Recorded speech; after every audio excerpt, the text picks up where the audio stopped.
Spring is the time when I really like to get going on my veg patch, the kitchen garden. And one of the stalwarts here is potatoes.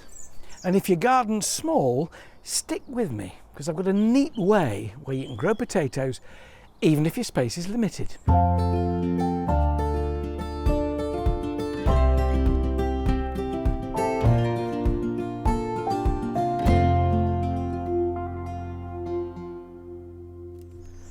Now, don't just pull out those old spuds from underneath the kitchen sink. You want to buy new seed potatoes. They come in packs like this, and they're called seed potatoes because they've been grown probably in colder parts of the country where insect damage from pests like aphids is much reduced. Therefore, they don't carry virus diseases. Virus diseases reduce yield, and anything from under the sink is probably a bit tired anyway. So spend a bit of money on seed potatoes that are healthy, and they'll give you a far better crop. Now, there are 10 seed potatoes in each of these. This will do a row about 10 feet across, because you generally plant them about a foot apart. You'll see on here it says Charlotte, one of my favourite varieties, really tasty potato. Second early. Now, there are first earlies, which are the quickest to mature. Second earlies, like Charlotte, which happens to be my favourite variety, and I'm not bothered about a week or two. And then main crop, which take longer and they're bigger spuds. But in terms of a small veg patch, main crop potatoes are so cheap in the shops that it's hardly worth growing them. It's the new potatoes that we love, isn't it? And the first and second earlies will give you new potatoes, that first picking and the thrill when you put the fork in and you prize up, is there anything there? And then when there is, you can get it from the garden to the plate within a space of about 20 minutes. My goodness me, they taste good. You could plant them straight into the ground from the packet, but if you want a slightly earlier crop and a slightly heavier one too, there's a little trick you need to do.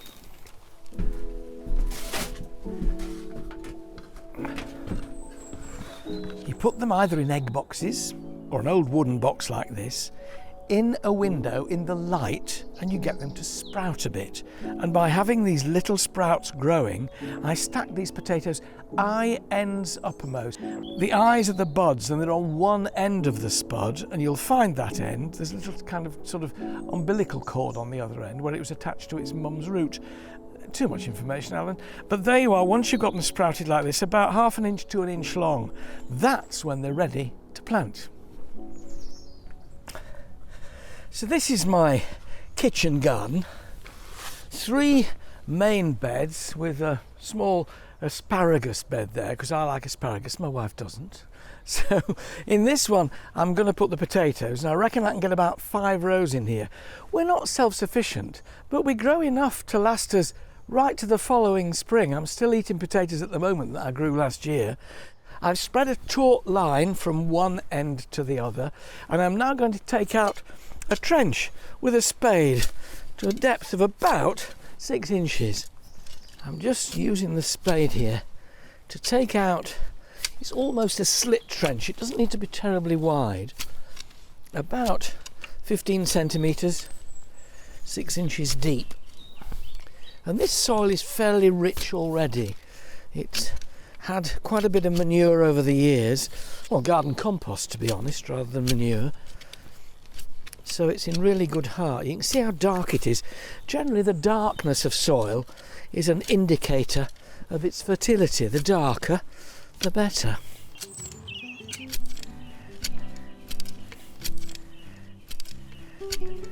So if you're planting on soil that hasn't grown vegetables before, and generally speaking in the garden, the veg patch is about the richest piece of earth, or it should be.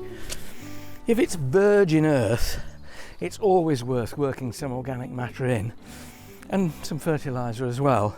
But here, in soil which has been well enriched and well fertilised over the years, all I'm going to do in the bottom of this trench now is to put a small layer of well-rotted farmyard soil improver in the bottom. It just gives them a head start.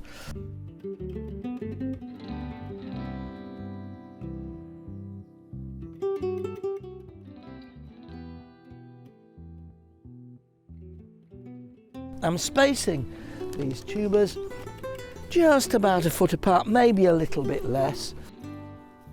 So there we are, eyes uppermost. You can see the little shoots sitting on the top.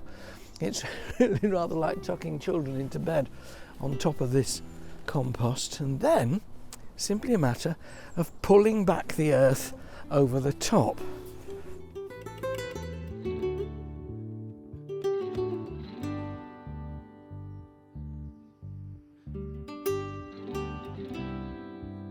And you can see there's a slight ridge appearing here, which will be magnified when I pull a bit over from this side of the row as well. And it will make a small ridge which marks the row, shows me where it is. But more than that, when the potato shoots start to grow and the new tubers start forming under the soil, this ridge will prevent them from being exposed to the light. Tubers of potatoes that are exposed to light turn green. Green potatoes are poisonous, so if you ever get a spud and half of it's green, don't eat that half, cut it off and eat the other half that isn't. There's a great sense of excitement in making your first ridge of spuds at the beginning of the year in spring, because it's such a time of promise, and you think, oh, you know, sometime in July, and gardeners need patience. One of the delights of gardening is what a monastic friend of mine calls the postponement of gratification, anticipation, waiting for something to come into season. We're such an instant society now, you know. I want my strawberries, I want them now, in February. Wait, you'll enjoy the taste, and they'll be that much more flavoursome if you wait until June. As soon as these little green shoots start to come through the soil, keep an eye on the weather, because if frost is threatened, come out with your spade, throw up a bit more earth to cover that fresh green growth that's coming up. That'll help protect it from frost. And then, certainly from the end of May onwards, there should be no danger of frost, and you can just keep gently earthing up to make sure the spuds underneath don't get a glimpse of the sunlight that you'll hopefully be enjoying. But supposing you haven't got a veg patch and you still want potatoes, you can have them.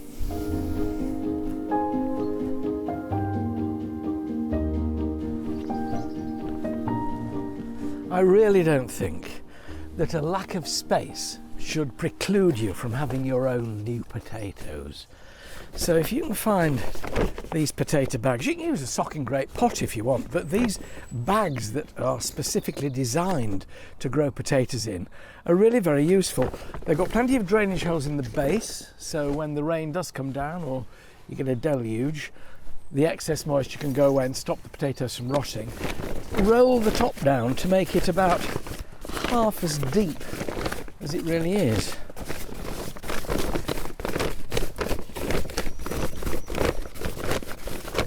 Now, the reason I'm doing this is because as your potato shoots grow, the equivalent of earthing up is pulling up the sides of the bag and adding more compost. For now, you can fill this to about half its own depth.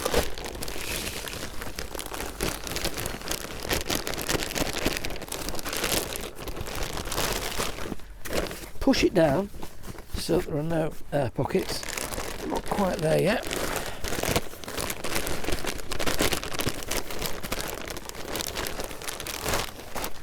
So you can see I've got there, about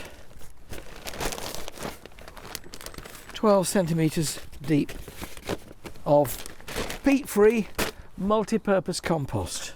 Take your seed potatoes, these are our lovely Charlottes, and I reckon I can get 5 in here, so I'm looking for ones with nice eyes.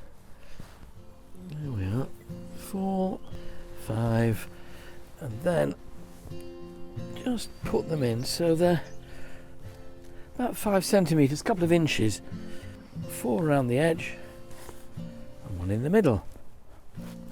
Last one.